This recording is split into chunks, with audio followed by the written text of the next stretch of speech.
So you should be able just to hit continue through that. And let me just start by introducing myself. My name is Robin Sahid. I am an assistant to the city manager with the city of Santa Clara. And joining me this afternoon, we have Ruth Shikata, who is our assistant city manager, and also Nancy Thome, who is also another assistant to the city manager. So we're going to get going. I'm going to share my screen and we'll start the presentation. Again, there will be time for questions and answers following the presentation. I'll try to go through it as quickly as possible, but let me go ahead and pull up the presentation for today.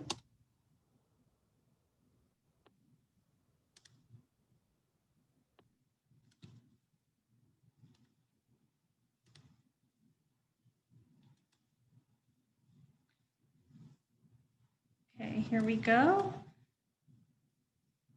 Again, thank you for joining us today. I went through the introductions and let you know that the meeting will be recorded. And again, there will be an opportunity to ask questions at the end of the presentation. By way of a little bit of background, on October 27th, our City Council approved the first reading of an ordinance that is looking to amend our current worker retention ordinance. The amendment would add language to cover hotel workers. So basically it's language to add an additional class of covered employees to our current worker retention ordinance. Following the October 27th meeting, on November 10th, our City Council also adopted an emergency ordinance adding worker recall protections for building service, food service, and hotel workers. So today we're gonna cover both, but first we're gonna dive into the proposed amendment to our worker retention ordinance. Again, as worker retention ordinances are usually put into effect to protect workers from job loss due to a sale, merger, foreclosure, or other transfer of their employer. Again, the city currently has a worker retention ordinance, but this one would be, this would simply amend it to add hotel workers as a covered employee group. And before this proposed amendment goes back to City Council on December 15th, we wanted to take some time to hold a couple outreach sessions to gather some feedback and input on this proposed amendment. So the City of Santa Clara's current worker retention ordinance already covers food and building service employees. And this amendment to the ordinance, again, would simply add hotel workers that are employed by a hotel with 50 or more guest rooms. The covered employees would be full or part-time workers. They must work a minimum of 8 hours a week, whose primary place of employment is a hotel, subject to a change of control. The worker has to be employed directly by the hotel or by an entity that has a contract with a hotel to provide services at the hotel. And the worker has to have worked for the current hotel employer for at least 90 days prior to any transfer. In terms of notification, and within 15 days after the execution of a transfer document, the current hotel employer must provide the name and contact information, hire date, and employment classification of each hotel worker to the new hotel employer that's coming into place. And the new hotel employer must retain employees for a period of 90 days, which is a transition period. So those are simply the proposed amendments to the worker retention ordinance. Again, it is just adding an additional class of employees, and it's almost exactly the same as our current worker retention ordinance. Now I'd like to go over briefly the worker recall ordinance that was adopted and is currently in effect. So this worker recall ordinance, again, gives building service, food service, and hotel workers the right to return to their jobs as the economy reopens. So this ordinance applies to any entity in Santa Clara with 25 or more employees that has contracts for building services and or food service. If it's an entertainment or convention venue with at least 8,000 employees, or sorry, of at least 8,000, any entity that operates a hotel with 50 or more guest rooms. And the ordinance also applies to City of Santa Clara contracts or cities related entities, including the Space and Open Space Authority or the Stadium Authority. The ordinance also applies to any person operating any contracted, leased, or subleased premises connected to one of the covered entities. So this could include any food prep facilities, janitorial services, security services, etc. Contracts subject to the ordinance include any contract in excess of $25,000 with a term of 3 months or longer for any regularly scheduled building services and/or food services. Again, the covered employees it's very similar to our worker retention ordinance. It covers full or part-time employees that work at least 8 hours a week who had been employed with their employer at least 6 months or more.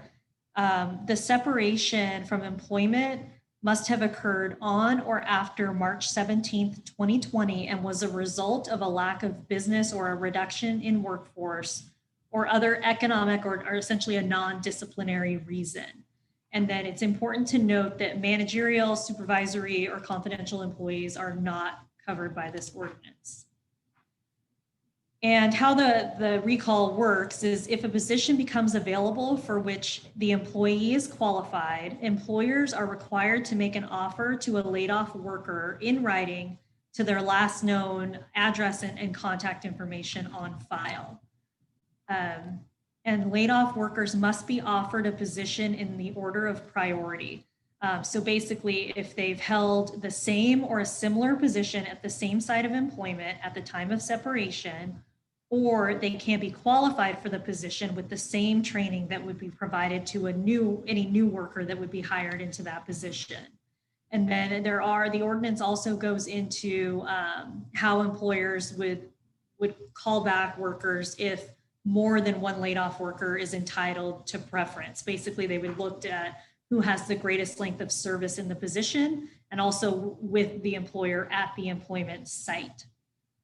Any laid off worker who is offered a position or recalled shall be given no less than 5 business days in which to accept or decline the offer. And it's also important to note that any collective bargaining agreement that may be in place would continue to control unless under the provisions of the ordinance, the worker is provided with additional protections. And because this is an emergency ordinance, the ordinance is in effect as long as our local COVID-19 state of emergency is in effect. So once our local, the city of Santa Clara state of emergency is terminated, this ordinance would be terminated as well. Just for some additional information, if you have following this presentation, if you have more questions on the worker retention ordinance or worker recall, our website is there, santaclaraca.gov/worker retention, where you can find out more information.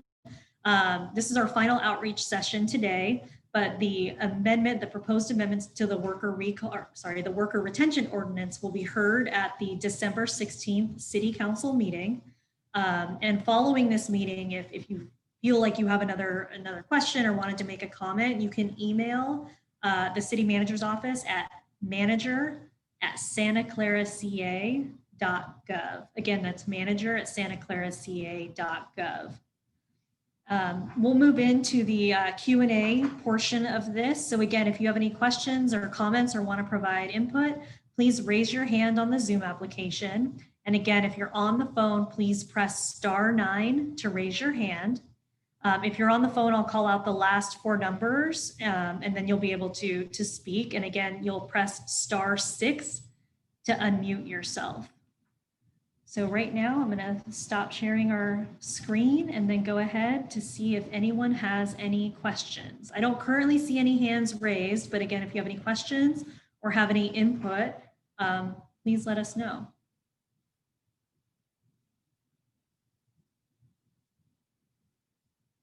We have one question here. Okay, Sarah, I see you have a question. Sarah McDermott, I'm going to allow you to talk. You'll need to unmute yourself and you should be good. Hi, can you hear me? I can.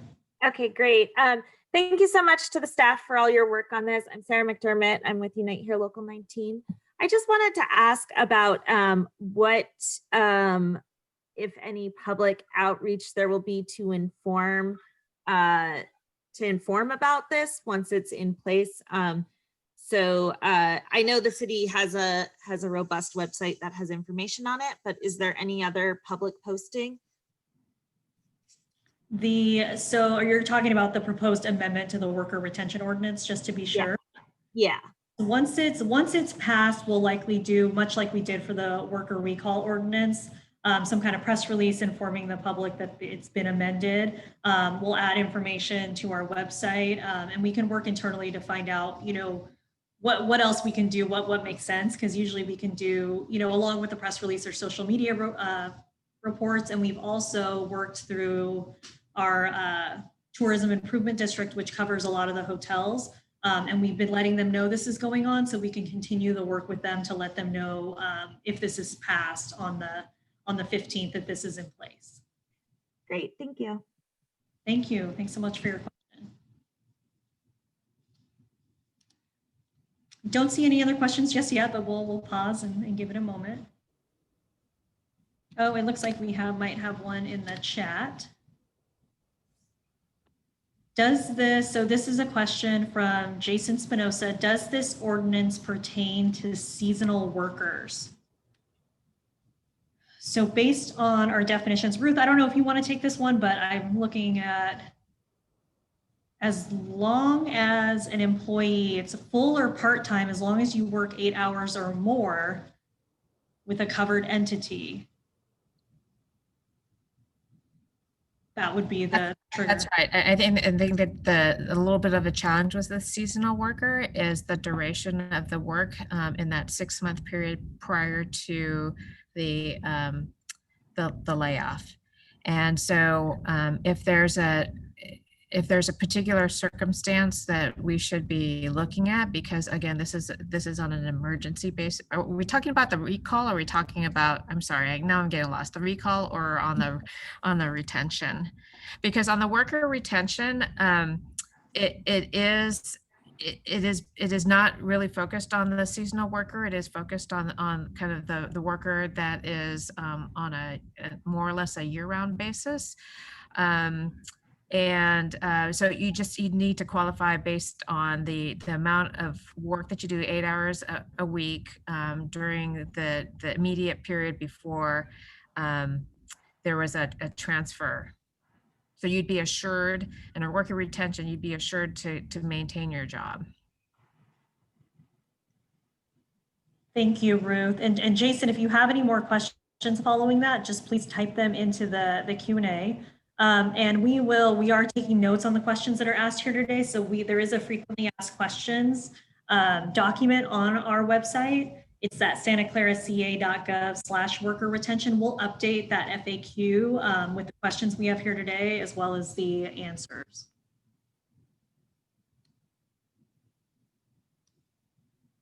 I don't see any other hands raised, but again, we'll give it a moment. I do want to thank you all again for your time this afternoon and attending.